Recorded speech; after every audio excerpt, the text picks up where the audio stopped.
Hello बच्चों, कैसे हैं आप लोग? बहुत बढ़िया, वेरी गुड। तो क्लास 12 का मैग्नेटिक अफेक्ट ऑफ करंट, जो आपके एनसीईआरटी में moving charge and magnetism chapter का नाम है, उसको मैं आज स्टार्ट करता हूं आप लोगों के लिए। और सारे जितने भी टॉपिक्स हैं बोर्ड के, उसको हम सारे डिस्कस करेंगे विद, अगर आप नीट की तैयारी कर रहे हैं, अगर आप आईआईटी जेईई की तैयारी कर रहे हैं, तो वो टॉपिक्स भी हम इंक्लूड करेंगे इस लेक्चर के अंदर। ठीक, तो बेसिकली नीट और आईआईटी का सिलेबस देखें तो चीजें वही हैं 12th स्टैंडर्ड की और 11th स्टैंडर्ड की, बट थोड़े से टॉपिक एडवांस हो जाते हैं। अगर आपका बेस क्लियर है, अगर आपका बेसिक्स जो है वो सारे फॉर्मूले अच्छे से आते हैं, कंसेप्ट क्लियर है, तो आप इजीली उन क्वेश्चंस को भी कर सकते हैं। तो हम उसका लेवल भी लेके चलेंगे और बोर्ड पॉइंट ऑफ व्यू से जितने भी सारे डेरिवेशंस जो हैं, टॉपिक्स जो हैं, इनको भी हम लेके चलेंगे। तो आज का जो लेक्चर है हमारा वो है मैग्नेटिक अफेक्ट ऑफ करंट का पहला लेक्चर है, उसको आज स्टार्ट करेंगे। तो स्टार्ट करने से पहले मैं अगर आपसे पूछूं, इलेक्ट्रोस्टैट में आपने क्या पढ़ा था? चार्जेस की स्टडी करी थी आपने, और वो चार्ज जो था वो किस पे रखा हुआ था? रेस्ट पे रखा हुआ था। तो रेस्ट चार्ज से आप देख सकते थे आपको इलेक्ट्रिक फील्ड मिल रही थी। क्या प्रोड्यूस करता है चार्ज? पॉजिटिव चार्ज क्या प्रोड्यूस करता है? Electric field. नेगेटिव चार्ज में इलेक्ट्रिक फील्ड इंफिनिटी से नेगेटिव चार्ज में आती है अगर सिंगल नेगेटिव चार्ज है। ठीक, सिंगल पॉजिटिव चार्ज के लिए इलेक्ट्रिक फील्ड रेडियली आउटवर्ड्स निकलती है और इंफिनिटी तक जाती है, और सिंगल नेगेटिव चार्ज के लिए इलेक्ट्रिक फील्ड इंफिनिटी से उस नेगेटिव चार्ज में एंटर करती है। फिर हमने पढ़ा करंट इलेक्ट्रिसिटी। करंट इलेक्ट्रिसिटी में क्या देखने को मिला हमको? वहां पर चार्ज फ्लो कर रहा था, चार्ज मोशन में था, चार्ज मूव कर रहा था। तो तीसरी जो चीज है, जो थर्ड चैप्टर में हम पढ़ने वाले हैं, मैग्नेटिक अफेक्ट ऑफ करंट में, जो आप 10th में भी ऑलरेडी थोड़ा बहुत इसकी स्टडी कर चुके हैं, आपको बताया गया था कि जब भी कोई करंट कैरिंग कंडक्टर के पास में अगर एक कंपास नीडल रखा जाए तो वो कंपास नीडल क्या करता है?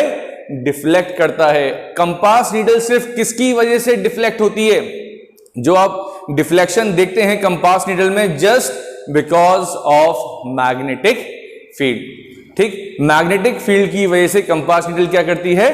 डिफ्लेक्ट करती है। ठीक, तो सबसे पहली बात जो हमें इस चीज के बारे में बताई गई थी वो हमको ऑस्टर्ड ने बताई थी। किसने बताई थी? ऑस्टर्ड ने। तो सबसे पहले हम ऑस्टर्ड एक्सपेरिमेंट डिस्कस करेंगे आपके साथ, फिर हम आगे बढ़ते हैं। ठीक, तो ऑस्टर्ड एक्सपेरिमेंट में क्या था? ऑस्टर्ड एक्सपेरिमेंट,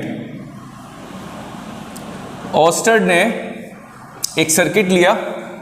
सपोज करिए यहां पर उसने एक रियोस्टैट ले लिया,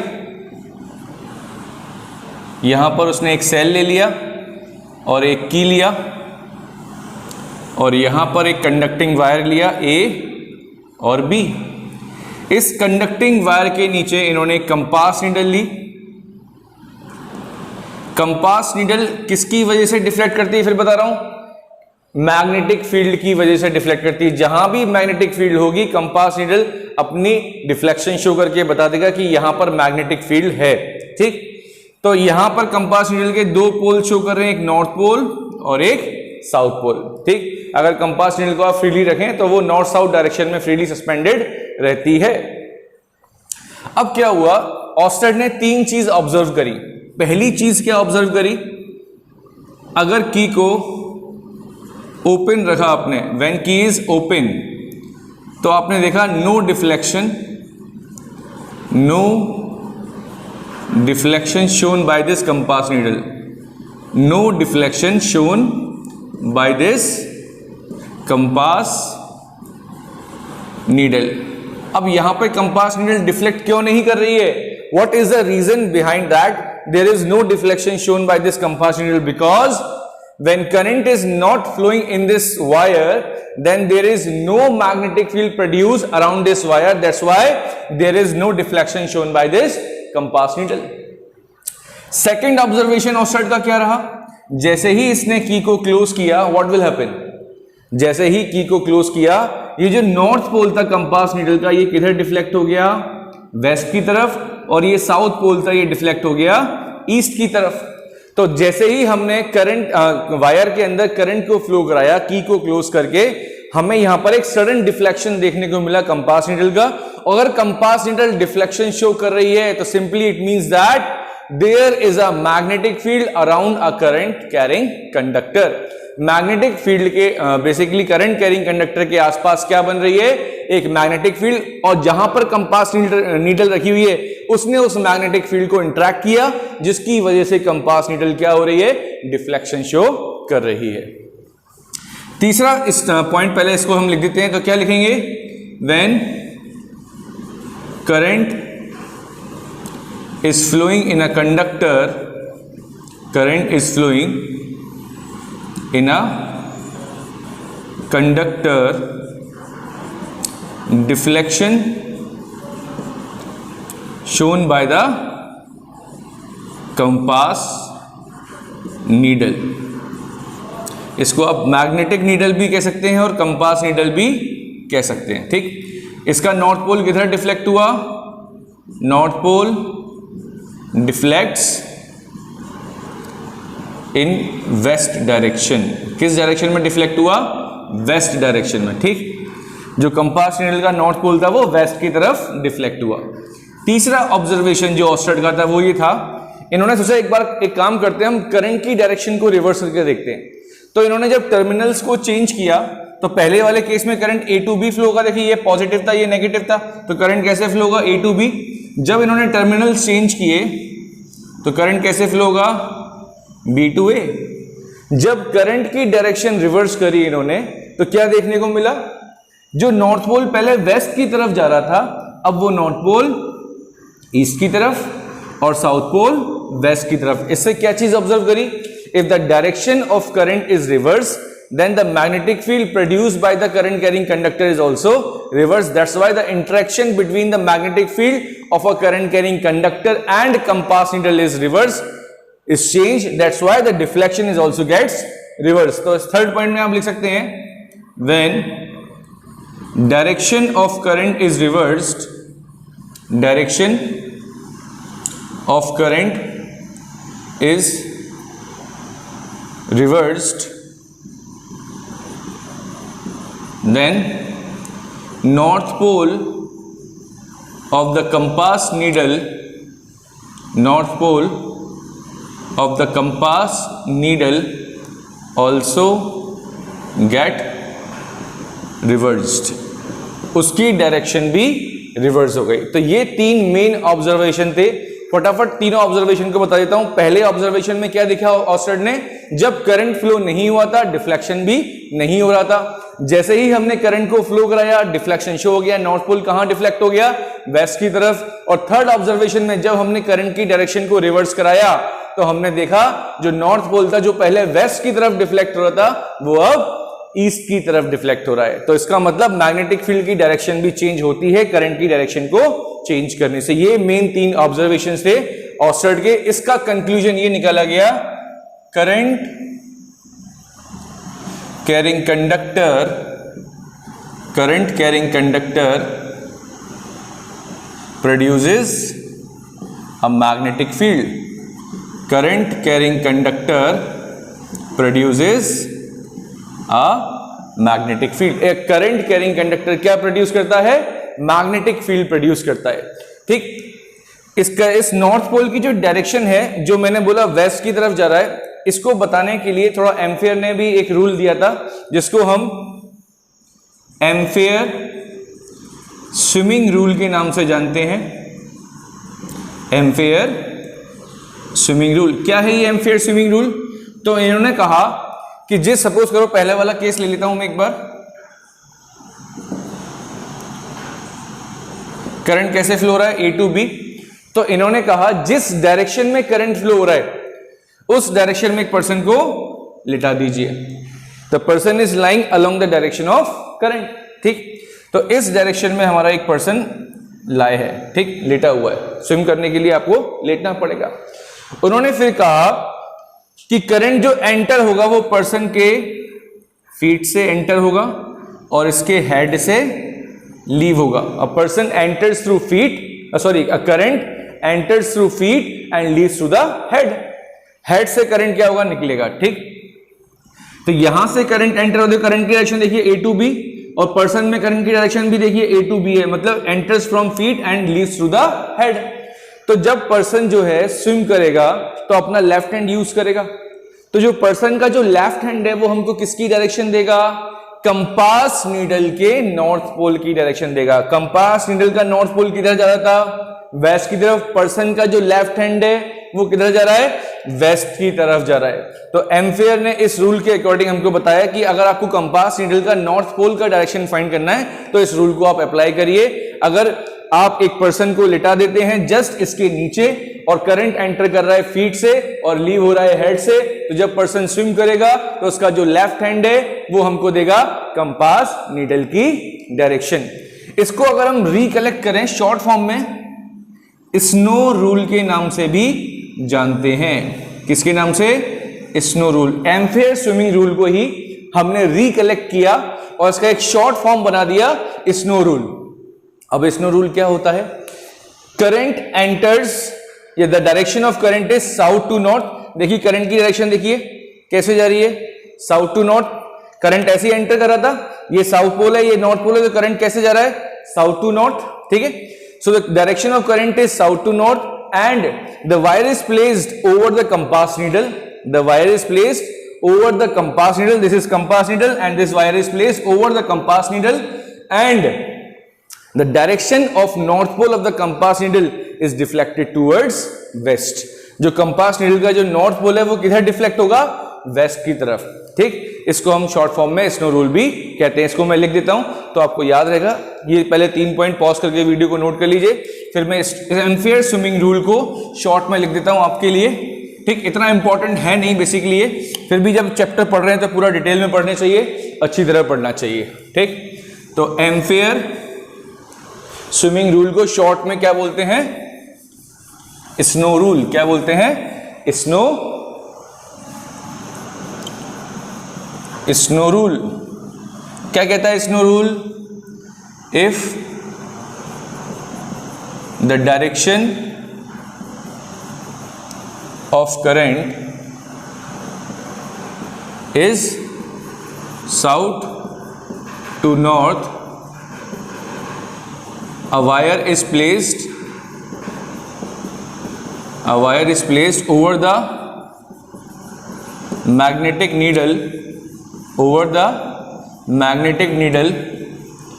then north pole of the compass needle is deflected towards west. तो कंपास नीडल का जो नॉर्थ पोल है वो किधर डिफ्लेक्ट होगा, वेस्ट। इसको ही हम शॉर्ट में क्या बोलते हैं, स्नो रूल। SN मतलब south to north. Magnetic needle के ऊपर क्या है, a wire is placed over the magnetic needle, तो ओवर का हमने O लिया और जो नॉर्थ पोल था वो किधर डिफ्लेक्ट होता है, वेस्ट, तो हमने इसका W लिया। इसको हम शॉर्ट में क्या बोलते हैं, snow rule. This is all about ऑस्टर्ड एक्सपेरिमेंट। तो समझ में आया ऑस्टर्ड एक्सपेरिमेंट में क्या बताया था। तो मेन कंक्लूजन क्या मिला ऑस्टर्ड में हमको, कि अगर किसी भी वायर में करंट फ्लो होगा तो उसके सराउंडिंग में, उसके आसपास क्या बनेगी, मैग्नेटिक फील्ड बनेगी। उसी मैग्नेटिक फील्ड की वजह से कंपास नीडल में इंटरेक्शन देखने को मिलता है, डिफ्लेक्शन देखने को मिलता है। समझ में आ रही बात, ओके। इसको रब कर देते हैं हम। अब यहां पे एक चीज और देखेंगे,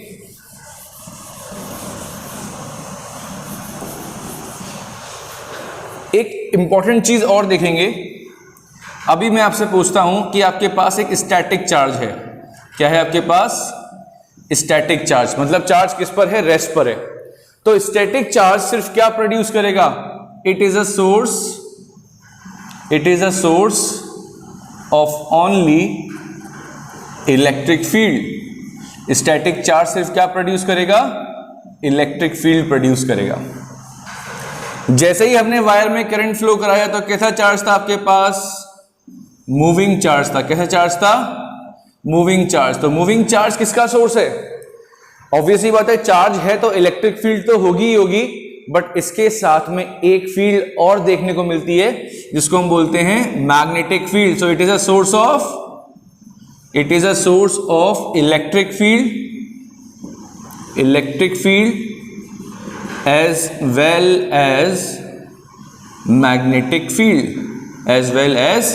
मैग्नेटिक फील्ड। ये कैसे मालूम पड़ा हमको कि मूविंग चार्ज इलेक्ट्रिक फील्ड के साथ साथ मैग्नेटिक फील्ड भी कैसे प्रोड्यूस करता है? तो अभी मैंने बताया था कि आपने एक वायर लिया था जिसमें करंट फ्लो कराया, ठीक, यहां पर एक कंपास नीडल रखा, तो कंपास नीडल ने क्या शो किया था? डिफ्लेक्शन शो किया था। जो नॉर्थ पोल था वो क्या हो रहा था? डिफ्लेक्ट हो रहा था। ठीक, समझ में आ रही बात? सेकंड चीज में क्या बताई थी मैंने? करंट की डायरेक्शन रिवर्स करी, तो जो डिफ्लेक्शन पहले इस साइड हो रहा था, अब वो डिफ्लेक्शन अपोजिट डायरेक्शन में हो रहा था। समझ में आ रही बात? यहां पर एक चीज और बताना चाहूंगा मैं आपको कि सपोज करो अगर ये करंट कैरिंग कंडक्टर है और यहां पर मैं एक चार्ज रखता हूं, क्यू चार्ज, ठीक, और ये क्यू चार्ज किस पर है? रेस्ट पर है। तो हमने देखा कि जब इस वायर में करंट फ्लो हो रहा था तो it is a source of, ये अगर करंट फ्लो हो रहा है तो इलेक्ट्रिक फील्ड और मैग्नेटिक फील्ड दोनों होनी चाहिए। तो अगर इलेक्ट्रिक फील्ड और दोनों मैग्नेटिक फील्ड है तो इस चार्ज पे क्या लगनी चाहिए? फोर्स लगनी चाहिए। बट इस केस में क्या देखने को मिला? इस केस में चार्ज रेस्ट पे रखा होता और इसमें जब हमने करंट फ्लो कराया तब भी ये चार्ज किस पे था? रेस्ट पे था। इसका मतलब अभी इस केस में इस चार्ज के ऊपर कोई भी फोर्स नहीं लग रही है। क्यों नहीं लग रही है इसका रीजन मैं बताऊंगा आपको। अभी सेकंड केस देखते हैं। नेक्स्ट आपने क्या किया? इस चार्ज को क्या कराया? आपने मूव कराया। जब आपने इस चार्ज को एक पर्टिकुलर वेलोसिटी से मूव कराया तो हमने देखा ये चार्ज इस डायरेक्शन में क्या हो गया? डिफ्लेक्ट हो गया। पहले केस में क्या था? चार्ज रेस्ट पे था, करंट फ्लो हो रहा था, बट कोई भी इस पे फोर्स नहीं लग रही थी, डिफ्लेक्शन नहीं हुआ, चार्ज रेस्ट पे ही था। सेकंड केस में हमने क्या किया? चार्ज को एक v वेलोसिटी से मूव कराया। जैसे ही हमने चार्ज को v वेलोसिटी से मूव कराया तो ये चार्ज सीधा जाने की वजह क्या हो गया? डिफ्लेक्ट हो गया। इसका मतलब अगर ये डिफ्लेक्शन शो कर रहा है चार्ज, तो इस चार्ज पे कोई ना कोई फोर्स लगी है। क्या वो फोर्स इलेक्ट्रिक फील्ड होगी? इलेक्ट्रिक फील्ड की वजह से भी क्या लगती है फोर्स? इलेक्ट्रोस्टैटिक में पढ़ा है आपने। अगर ये इलेक्ट्रिक फील्ड है और यहाँ पे एक प्लस क्यू चार्ज रखते हैं तो ये प्लस और ये माइनस, ये प्लस क्यू किधर अट्रैक्ट होता है? माइनस की साइड, और ये डिफ्लेक्शन शो करता है। परपेंडिकुलर एंटर कराएंगे तो ये टेंजेंशियली जाता है। कहने का मतलब ये है कि जब चार्ज को इलेक्ट्रिक फील्ड में रखते हैं तो फोर्स लगती है, और वो फोर्स कितनी होती है? QE। बट यहां पे भी चार्ज रखा हुआ है, करंट फ्लो हो रहा है, इलेक्ट्रिक फील्ड होनी चाहिए थी जिसकी वजह से इस पे फोर्स लगनी चाहिए थी, बट यहां पर फोर्स नहीं लग रही है। इसका मतलब कि इलेक्ट्रिक फील्ड तो उस पे फोर्स नहीं लगा रही है जब ये चार्ज रेस्ट पे था। लेकिन जब हमने चार्ज को मूव कराया तो इस पे एक फोर्स लगी। ठीक, मूव कराने की वजह से किस वजह से फोर्स लगी होगी? सोचो जरा। जब ये चार्ज मूव हुआ होगा तो इसने अपनी मैग्नेटिक फील्ड बनाई, और करंट कैरिंग कंडक्टर भी अपनी एक मैग्नेटिक फील्ड बनाता है। दोनों की मैग्नेटिक फील्ड आपस में इंटरेक्ट करती हैं, जिसकी वजह से इस चार्ज के ऊपर क्या लगेगी? एक फोर्स लगेगी। ठीक है, अभी उस फोर्स का फॉर्मूला भी देखेंगे हम, जो कि लॉरेंट्ज मैग्नेटिक फोर्स के नाम से जाना जाता है। तो उसका एक फॉर्मूला भी होता है, वो भी बाद में डिस्कस करेंगे। अभी सिर्फ ये समझना है कि मैग्नेटिक फील्ड की वजह से यहां पर क्या लगेगी? फोर्स लगेगी। कब? जब चार्ज मूव करता है। तो मैंने देखो क्या लिखा है? मूविंग चार्ज क्या प्रोड्यूस करता है? मैग्नेटिक फील्ड प्रोड्यूस करता है। इसी मैग्नेटिक फील्ड की वजह से इस चार्ज पर क्या लगी? फोर्स लगी। उसी की वजह से डिफ्लेक्शन शो हुआ है। इतनी बात समझ में आ रही है? ठीक, ओके। अब हम नेक्स्ट देखेंगे यहां पर फोर्स का एक्सप्रेशन, कि जो जिस फोर्स की मैं बात कर रहा हूं, जब ये चार्ज को आपने मूव कराया जिसकी वजह से डिफ्लेक्शन हुआ, वो फोर्स का फॉर्मूला क्या होता है, उसका एक्सप्रेशन क्या होता है। तो उससे पहले फटाफट अगर मैं आपसे पूछूं कि बताइए मैग्नेटिक फील्ड क्या होती है। अगर एग्जाम में आता है डिफाइन मैग्नेटिक फील्ड, वैसे इसके बोर्ड पॉइंट ऑफ व्यू से बात करें तो 0.001% चांस है कि वो मैग्नेटिक फील्ड पूछेगा। फिर भी हमको पता होना चाहिए कि मैग्नेटिक फील्ड क्या होती है। So what is magnetic field? तो आप बोलेंगे magnetic field is a space around a, what is magnetic field? तो आप बोलेंगे मैग्नेटिक फील्ड जो होती है, it is the space around a current carrying conductor. It is a space around a current carrying conductor or bar magnet in which magnetic effect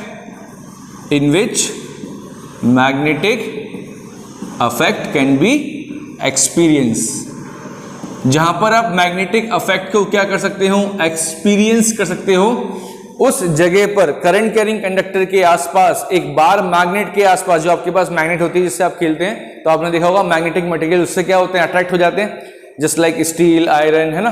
तो इसका मतलब उसके मैग्नेट के आसपास क्या प्रोड्यूस हो रही है, मैग्नेटिक फील्ड, जिसकी वजह से वो मैग्नेटिक मटेरियल क्या हो रहे हैं, अट्रैक्ट। तो जहां पर आप इन मैग्नेटिक अफेक्ट को एक्सपीरियंस कर सकते हैं, इसका मतलब उसके आसपास उस जगह पर क्या होगी, मैग्नेटिक फील्ड होगी। मैग्नेटिक फील्ड का सिंबल पता है आपको क्या होता है, मैग्नेटिक फील्ड का सिंबल B होता है। मैग्नेटिक फील्ड कैसी क्वांटिटी होती है, मैग्नेटिक फील्ड एक वेक्टर क्वांटिटी होती है।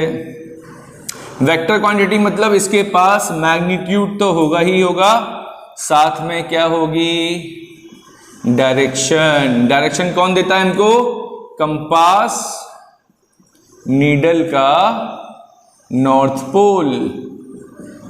कंपास नीडल का नॉर्थ पोल हमको क्या देगा, मैग्नेटिक फील्ड की डायरेक्शन।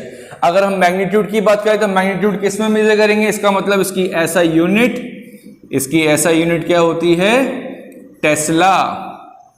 ठीक, इसकी एक और यूनिट होती है जिसको हम वेबर अपॉन मीटर स्क्वायर भी कहते हैं, वेबर अपॉन मीटर स्क्वायर। अब आप बोलेंगे सर ये यूनिट कहां से है, तो जब आप EMI पढ़ेंगे, इलेक्ट्रोमैग्नेटिक इंडक्शन, वहां पर एक मैग्नेटिक फ्लक्स पढ़ेंगे, उस मैग्नेटिक फ्लक्स का फॉर्मूला होता है B डॉट A। फटाफट बता देता हूं आपको, मैग्नेटिक फ्लक्स का फॉर्मूला होता है B डॉट A, और इस फ्लक्स की यूनिट होती है वेबर। मैग्नेटिक फील्ड की यूनिट निकालनी है, एरिया की यूनिट मीटर स्क्वायर, तो मैग्नेटिक फील्ड की यूनिट क्या आ गई, वेबर अपॉन मीटर स्क्वायर। ठीक, इसकी एक CGS यूनिट भी होती है, और CGS यूनिट मतलब सेंटीमीटर ग्राम सेकंड में भी इसको हमने मेजर किया हुआ है, electromagnetic unit of magnetic field, जिसको हम CGS यूनिट कहते हैं। वो CGS यूनिट क्या होती है, गॉस होती है। और टेस्ला और गॉस के बीच में एक रिलेशन होता है, वो रिलेशन मैं यहां लिख देता हूं। एक टेस्ला जो होता है वो 10 की पावर 4 गॉस के इक्वल होता है। 1 tesla is equal to 10 to the power 4 gauss के इक्वल होता है। अब हम देखेंगे जो फोर्स की मैं बात कर रहा था, जब आपने चार्ज को मूव कराया एक v वेलोसिटी से एक करंट कैरिंग कंडक्टर के पास में, तो उस पर फोर्स लगी थी, तो हम उस फोर्स का एक्सप्रेशन देखेंगे बेटा यहां पर। ठीक, इसको नोट कर लीजिए।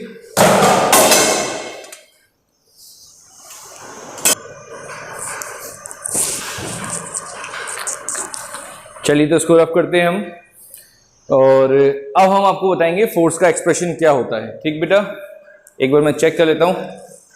पर स्क्रीन थोड़ी सी शिफ्ट हो गई है, इसको हम चेंज कर देते हैं। ओके, सो अब हम ड्राइव करने वाले हैं फोर्स का एक्सप्रेशन। तो फटाफट देखेंगे कि फोर्स का एक्सप्रेशन क्या होता है। जब भी किसी वायर में करंट फ्लो होता है या किसी भी चार्ज को आप मैग्नेटिक फील्ड में मूव कराते हैं, तो उस पर फोर्स क्या लगती है, उस फॉर्मूले को हम यहां पर चेक करेंगे कि वो फोर्स का फॉर्मूला किन किन फैक्टर्स पे डिपेंड करता है। ठीक, तो आप टॉपिक लिख सकते हैं फटाफट। टॉपिक का नाम लिखिए एक्सप्रेशन ऑफ फोर्स। और यहां पर अभी हम ये मान के चल रहे हैं कि आप किसी पॉजिटिव चार्ज को मैग्नेटिक फील्ड में मूव करा रहे हैं। Expression of force when a positive charge move in a magnetic field. ठीक, तो उसके लिए क्या किया हमने एक डायरेक्शन ले ली। ये डायरेक्शन आपकी मैग्नेटिक फील्ड की है। सपोज करो कोई भी एक एक्सिस ले लीजिए, और उस एक्सिस पे क्या आप मान लीजिए कि इस डायरेक्शन में क्या चल रही है हमारी मैग्नेटिक फील्ड। आप एक्स ले सकते हैं, वाई ले सकते हैं, जेड ले सकते हैं, कुछ भी कंपलसरी नहीं है। कोई भी एक्सिस आप चूज करके अपने हिसाब से एक डायरेक्शन में मैग्नेटिक फील्ड को मूव करा सकते हैं। ठीक, so this is the direction of magnetic field. ठीक, और इस डायरेक्शन में एक पॉजिटिव चार्ज v वेलोसिटी से मूव कराया आपने। आप सोच रहे हैं कि सर ये एक ही मैग्नेटिक फील्ड है क्या? नहीं, इस पूरे रीजन में इस डायरेक्शन में क्या है, मैग्नेटिक फील्ड, और आपने एक पॉजिटिव चार्ज को मूव कराया v वेलोसिटी से इस डायरेक्शन में, और ये मैग्नेटिक फील्ड के साथ में ये जो पॉजिटिव चार्ज जो v वेलोसिटी से मूव कर रहा है, ये कितना एंगल फॉर्म कर रहा है? थीटा एंगल फॉर्म कर रहा है। ठीक, तो यहां पे आप क्या करेंगे, वेलोसिटी के कंपोनेंट को रिजॉल्व करेंगे दो पार्ट में। तो आपने 11th स्टैंडर्ड में पढ़ा हुआ है कि जहां से एंगल बनता है वो कंपोनेंट क्या होता है, cos थीटा। और एग्जैक्टली इस मैग्नेटिक फील्ड के या इस वाले कंपोनेंट के 90 डिग्री पर कौन सा कंपोनेंट होता है, साइन थीटा। आप बोलेंगे सर 90 डिग्री तो ये हुआ बेटा, बट ये 3D डायग्राम है। तो 3D में आप देखेंगे तो सपोज करो जो भी आप जिस रूम में बैठे हो तो वहां पे x, y और z चेक कर लेना, तो z आपको इस डायरेक्शन में मिलेगा, ठीक। तो इसके रेस्पेक्ट में ये जो कंपोनेंट मिला हमको परपेंडिकुलर, उसको क्या बोला आपने, v साइन थीटा, ठीक। अब यहां पे एक चीज और एज्यूम कर रहे हैं हम, इस डायरेक्शन में इस चार्ज पार्टिकल पे क्या लग रही है, फोर्स लग रही है। ये हम एज्यूम कर रहे हैं, ठीक, अभी कि ये मैग्नेटिक फील्ड की डायरेक्शन, इसको आप सपोज करो y एक्सिस मान लो, ठीक। ये हमारी फोर्स की डायरेक्शन z एक्सिस, ठीक, और ये x एक्सिस मान लिया आपने v साइन थीटा। मैंने अभी बोला आपको कोई भी एक्सिस आप अपने हिसाब से चूज कर सकते हैं, कोई बाउंडेशन नहीं है आपको कि आपको एक पर्टिकुलर एक्सिस में ही आपको किसी भी चीज को रिप्रेजेंट करना है। तो किसी भी एक्सिस में आपने किसी भी चीज को ले लेना है, ठीक। तो अभी इस एक्सप्रेशन को ड्राइव करने के लिए मैंने क्या एज्यूम किया, this is the direction of magnetic field, this is the direction of positive charge, and you have to resolve these two component of velocity which is v cos theta and second one is v sin theta, ठीक। और this is the direction of force. तो हमने check किया, पहला जो हमको case मिला कि जो इस चार्ज पार्टिकल पे फोर्स लग रही थी। अब आप ये तो नहीं पूछेंगे सर फोर्स क्यों लग रही है, मैंने बोला मूविंग चार्ज, जब चार्ज मूव करता है मैग्नेटिक फील्ड में, अ करंट कैरिंग कंडक्टर प्रोड्यूसेस अ मैग्नेटिक फील्ड, उसमें आपने एक पॉजिटिव चार्ज को मूव कराया तो उस पर क्या लगी थी, फोर्स। उसी फोर्स के फॉर्मूले को हम यहाँ पर डिराइव कर रहे हैं, ठीक। तो पहला रिलेशन मिला हमको, F is directly proportional to Q। जब आपने फोर्स चेक करा, जैसे जैसे आप चार्ज का मैग्नीट्यूड इंक्रीज करते जा रहे थे या डिक्रीज करते जा रहे थे, उस पॉजिटिव चार्ज पे लगने वाली फोर्स भी इंक्रीज या डिक्रीज होती जा रही थी। इसका मतलब रिलेशन डायरेक्टली प्रोपोर्शनल। अगर आप मैग्नीट्यूड बढ़ाएंगे चार्ज का तो क्या होगा, फोर्स भी बढ़ेगी, ठीक। सेकंड केस देखने को मिला हमको, मैग्नेटिक फील्ड। जैसे जैसे आपने मैग्नेटिक फील्ड की स्ट्रेंथ को इंक्रीज किया, उस पर लगने वाली पॉजिटिव चार्ज पे लगने वाली फोर्स भी क्या देखने को मिली आपको, इंक्रीज देखने को मिली। और थर्ड पॉइंट देखने को मिला आपने, F is directly proportional to v sine theta. ये वाला कंपोनेंट अगर इंक्रीज होगा तो इस पर लगने वाली फोर्स भी क्या होगी, इंक्रीज होगी। इस कंपोनेंट की वजह से चार्ज पार्टिकल पे फोर्स इंडिपेंडेंट है। इसका मतलब इस कंपोनेंट में अगर कोई चेंज आएगा भी, बेसिकली इस पे कोई चेंज आएगा ही नहीं। क्यों, मैं बता देता हूं आपको, जरा चेक करिए। मैग्नेटिक फील्ड इस डायरेक्शन में, v cos थीटा भी इसी डायरेक्शन में है, दोनों के बीच में कितना एंगल बन रहा है, 0 डिग्री। cos 0 की वैल्यू 1 होती है, इसका एक मैग्नीट्यूड होगा, उसको जब आप मल्टीप्लाई करेंगे तो वो वैल्यू हमेशा इस डायरेक्शन में क्या मिलेगी, सेम। इस वजह से उसकी वजह से फोर्स में कोई भी चेंज देखने को नहीं मिलेगा। तो हमारे को तीन फैक्टर मिले। First is F is directly proportional to Q, second is F is directly proportional to B, and the third one is F is directly proportional to V sin theta. इन तीनों को एक साथ कंबाइन कर दीजिए तो क्या लिखेंगे, Q V sin थीटा पहले लिख देता हूं मैं, और ये B, ठीक। इस प्रोपोर्शनलिटी साइन को हटाते हैं, कांस्टेंट लगाते हैं, तो क्या आ जाएगा, Q V sin theta B। K की वैल्यू 1 होती है तो F आ जाएगा आपके पास Q V sin theta B। इसको आप लिख सकते हैं Q V B sin theta, ऐसे भी इस फॉर्मूले को लिख सकते हैं आप, कोई फर्क नहीं पड़ता। तो आपके पास आ जाएगा Q V B sin theta.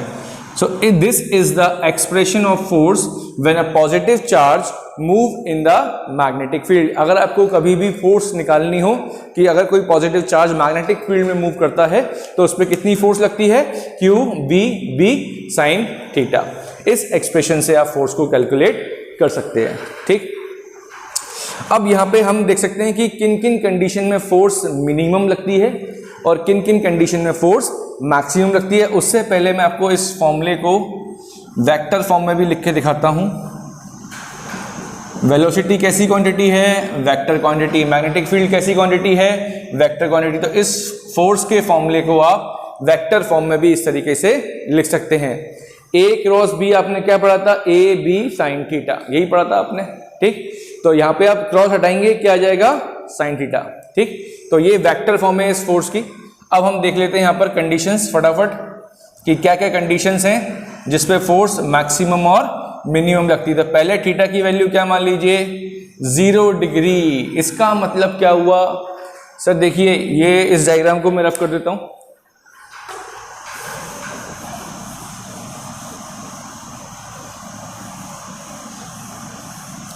देखिए यहां पर अगर मैग्नेटिक फील्ड की जो डायरेक्शन है, ये हमारे मैग्नेटिक फील्ड की डायरेक्शन है, ठीक।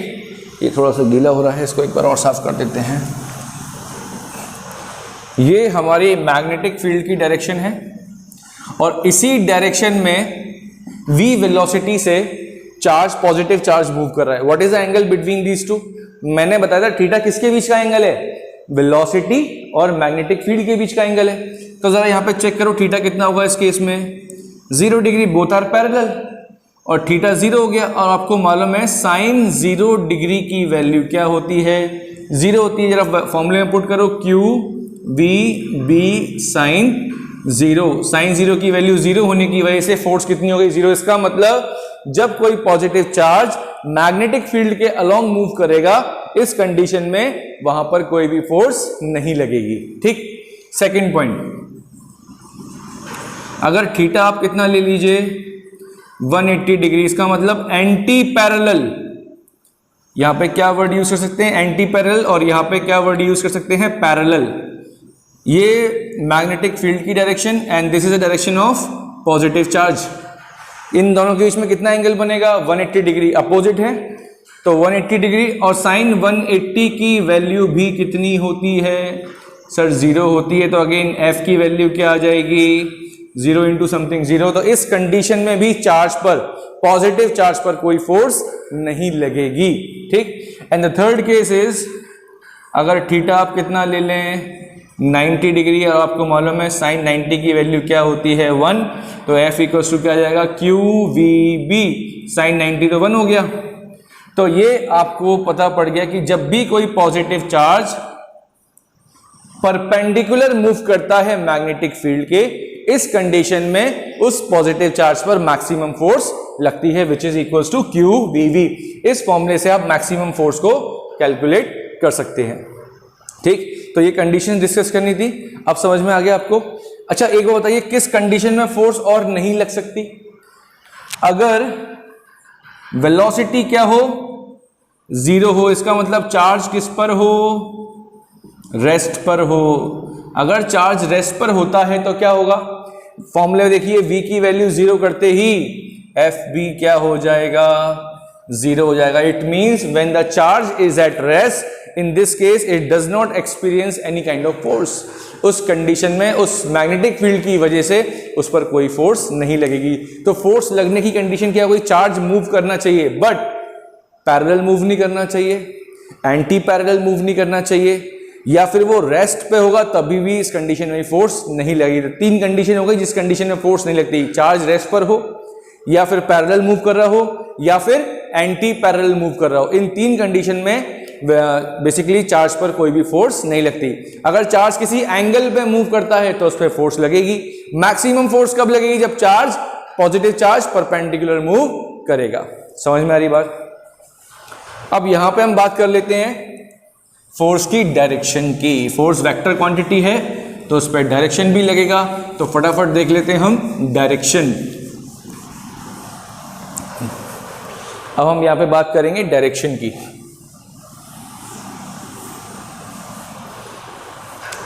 डायरेक्शन ऑफ फोर्स, अभी गीला है ये, थोड़ा सा और सूख लेते हैं।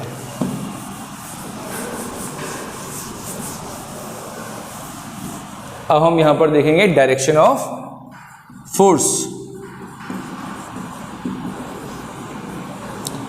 तो डायरेक्शन ऑफ फोर्स निकालने के लिए क्या करेंगे हमने फॉर्मूला देखा अभी आपका क्या, Q V vector cross B vector, ठीक।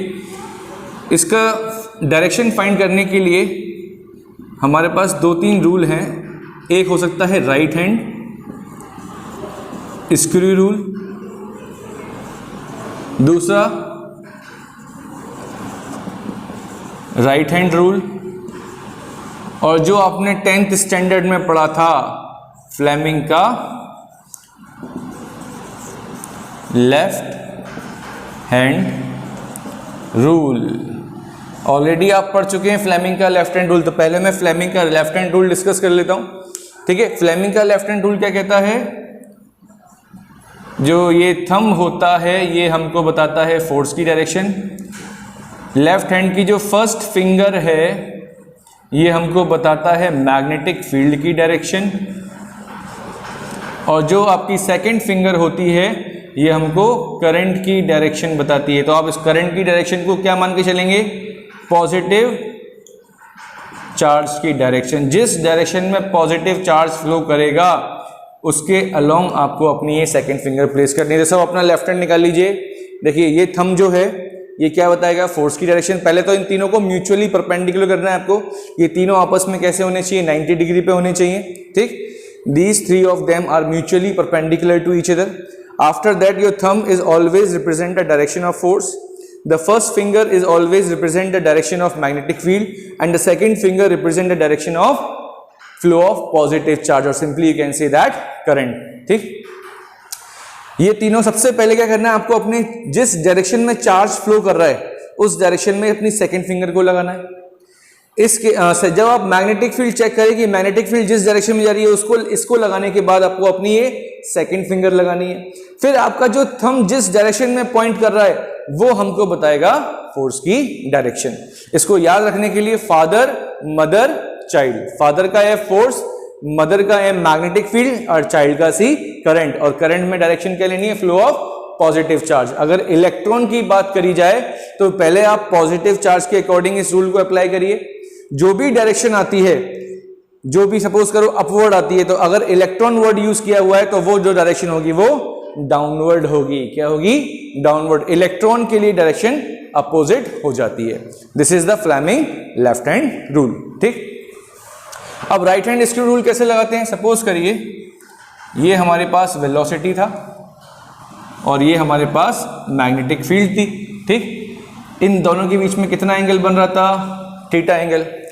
तो ये है v वेलोसिटी से चार्ज पार्टिकल मूव कर रहा है, ये मैग्नेटिक फील्ड, यहां पर एक स्क्रू रखेंगे आप। ठीक, अब इन दोनों को v से b जाओगे आप, v से b जा रहे हो तो v से, देखो ये दोनों वेक्टर हैं, पहले इनको टेल से टेल जोड़ दो इनकी, और यहाँ पे एक स्क्रू रख दो, यहाँ पर एक स्क्रू रख दो। तो यहाँ पे जब स्क्रू रखेंगे और जब आप v से b जाएंगे तो कैसे जा रहे हैं आप चेक करो, एंटी क्लॉकवाइज जा रहे हैं। कैसे जा रहे हैं, एंटी क्लॉकवाइज। यहाँ पे स्क्रू को घुमाओ, v से b की तरफ जाओ। जब v से b की तरफ जाओगे तो इसको आपको एंटी क्लॉकवाइज रोटेट करेंगे, और जब आप इसको एंटी क्लॉकवाइज रोटेट करेंगे तो जो स्क्रू है वो किधर जाएगा, ऊपर की तरफ जाएगा। तो इस पर फोर्स किधर लगेगी, अपवर्ड डायरेक्शन में लगेगी। ठीक, ये केस होता है पॉजिटिव चार्ज के लिए। और अभी बताया मैंने, अगर पॉजिटिव चार्ज की जगह आपके पास कैसा चार्ज हो, नेगेटिव चार्ज हो, तो क्या करना है, नेगेटिव चार्ज के लिए जो डायरेक्शन आपको पॉजिटिव चार्ज ने दी उसके अपोजिट आपको फोर्स मिलेगी। तो यहां पे आप लिख सकते हैं F equals to Q V cross B, क्योंकि पॉजिटिव चार्ज था जो कि अपवर्ड डायरेक्शन है। यहाँ पे आप लिख सकते हैं डाउनवर्ड, और चार्ज कैसा है, नेगेटिव, तो F इक्वल्स टू क्या जाएगा, minus Q V vector cross B vector. समझ में आ रही बात। राइट हैंड थंब रूल भी ऐसा ही होता है। पहले आप चेक कर लो एंगल कैसे बन रहा है, एंटी क्लॉकवाइज। देखो इस केस में एंगल कैसे बन रहा है, V से जब आप B जाएंगे तो कैसे बन रहा है angle, anti clockwise. Anti clockwise मेरा फिंगर्स चेक करिए कैसी है ये, एंटी क्लॉकवाइज। थंब किधर लग रहा है, ऊपर की तरफ, तो इस पे फोर्स किधर लगेगी, ऊपर की तरफ। ठीक, इसको चेक करो जरा। जब आप V से B जाएंगे, माइनस साइन लेंगे तो अपोजिट चलेंगे। माइनस साइन का मतलब आप अपोजिट चलेंगे, आप V क्रॉस B नहीं जाएंगे, सॉरी V क्रॉस B नहीं जाएंगे, आप B क्रॉस B जाएंगे। जब अपोजिट चलेंगे तो कैसा बन रहा है, V से B की तरफ जाएंगे तो फिंगर्स चेक करिए क्लॉकवाइज, क्लॉकवाइज में थंब डाउनवर्ड डायरेक्शन में। इसको कहते हैं हम राइट हैंड रूल। तो थंब क्या बता रहा है, फोर्स की डायरेक्शन, कर्वेचर ऑफ फिंगर हमको एंगल बता रहा है आप किस डायरेक्शन से जा रहे हैं। तो इस फॉर्मूले से आप डायरेक्शन भी फाइंड कर सकते हैं। अब फटाफट कुछ चीजें और डिस्कस कर लेते हैं फटाफट, इसकी यूनिट वगैरह। एक टेस्ला अगर डिफाइन करने के लिए आता है इस फॉर्मूले से तो कैसे डिफाइन करेंगे फटाफट देख लेते हैं एक बार। अभी मैं इसकी यूनिट वैसे बता चुका हूं आपको, एक बार और देख लेते हैं। तो चलिए देखते हैं। अभी मैंने बात करी थी F इक्वल्स टू क्या आया था, Q V B sine theta. Magnetic field define कर रहा हूं इस फॉर्मूले से, इस फॉर्मूले से मैग्नेटिक फील्ड डिफाइन करनी है मेरे को। तो कैसे डिफाइन करेंगे? तो पहले तो मैग्नेटिक फील्ड निकाल लो इस फॉर्मूले से, तो क्या आ जाएगा F upon Q V sine theta. ठीक, चार्ज की वैल्यू कितनी ले लीजिए 1 कूलम। ठीक, वेलोसिटी कितनी ले लीजिए 1 मीटर पर सेकेंड। कितने एंगल पे मूव कराइए मैग्नेटिक फील्ड में 90 डिग्री पे मूव कराइए। तो यहाँ पर जब आप ये सारी वैल्यूज पुट करेंगे 1 कूलम, वेलोसिटी 1, साइन 90 की वैल्यू 1, तो यहाँ पर आपकी जो मैग्नेटिक फील्ड है वो फोर्स की इक्वल आ गई। तो मैग्नेटिक फील्ड को डिफाइन करने के लिए क्या करेंगे? Magnetic field induction eight A point when a positive charge, when a unit positive charge और ए यूनिट कूलम चार्ज, ठीक, move in a magnetic field perpendicular with unit velocity. जब कोई एक पॉजिटिव चार्ज 1 कूलम का perpendicular enter करता है magnetic field के, ठीक, परपेंडिकुलर मतलब 90 डिग्री, कितनी वेलोसिटी से 1 मीटर पर सेकेंड, इसको आप यूनिट वेलोसिटी भी कह सकते हैं। तो उस टाइम उस चार्ज पार्टिकल पे जो फोर्स लग रही है वो किसकी इक्वल होगी? मैग्नेटिक फील्ड के इक्वल होगी। ठीक, एक टेस्ला को भी डिफाइन कर सकते हैं आप। अगर मैं बोलता हूं डिफाइन 1 टेस्ला, तो कैसे करेंगे? Define 1 tesla. How can you define 1 tesla? इस टेस्ला को डिफाइन करने के लिए क्या करिए? मैग्नेटिक फील्ड की unit 1 tesla, force 1 newton, charge 1 coulomb, velocity 1 metre पर सेकेंड, और कितने डिग्री पे एंटर करा है? 90 डिग्री पे। तो साइड 90 की वैल्यू 1। तो इसका मतलब जब एक यूनिट कूलम चार्ज या यूनिट पॉजिटिव चार्ज एक यूनिट वेलोसिटी से परपेंडिकुलर एंटर करता है, इस कंडीशन में उस पॉजिटिव चार्ज पे कितनी फोर्स लगती है? 1 न्यूटन फोर्स लगती है। तो उस टाइम वहां पर जो मैग्नेटिक फील्ड होगी वो कितनी होगी? 1 टेस्ला होगी। समझ में आ रहा है? बहुत सिंपल है। अगर किसी भी पॉजिटिव चार्ज पर 1 न्यूटन फोर्स लगती है 1 कूलम चार्ज के ऊपर, अगर वो मूव करता है यूनिट वेलोसिटी से perpendicular to the direction of magnetic field, and it means the magnetic field at that point or that place is said to be 1 Tesla. समझ में आ रही बात? ये चीज क्लियर हो गई? ठीक, तो ये था हमारा बेसिकली, आज हमने बेसिकली 2 टॉपिक डिस्कस करे। एक तो मैग्नेटिक का अफेक्ट ऑफ करंट देखा हमने कि करंट की वजह से मैग्नेटिक फील्ड कैसे बनती है, इंट्रैक्शन चेक किया क्यों ये इंट्रैक्शन देखने को मिलता है। तो बेसिक रीजन क्या बताएंगे? मूविंग चार्ज क्या प्रोड्यूस करता है? Magnetic field. तो जब भी कोई चार्ज मूव करेगा तो वो अपनी मैग्नेटिक फील्ड प्रोड्यूस करेगा, और इसको अगर आप किसी मैग्नेटिक फील्ड में प्लेस करोगे तो इन दोनों के बीच में फोर्स लगेगी। उस फोर्स का फॉर्मूला होता है QBV sine theta. Maximum minimum की बात कर ली हमने, डायरेक्शन की बात कर ली हमने, ऑस्टर्ड का कंक्लूजन हमने डिस्कस किया। तो आज इस लेक्चर में 2 हमने इंपॉर्टेंट टॉपिक पढ़े। नेक्स्ट लेक्चर में हम पढ़ने वाले हैं Biot Savart law and its application. तो प्लीज स्टडी करते रहिए, पढ़ते रहिए, नोट्स बनाइए अच्छे से। Thank you guys, bye bye, take care.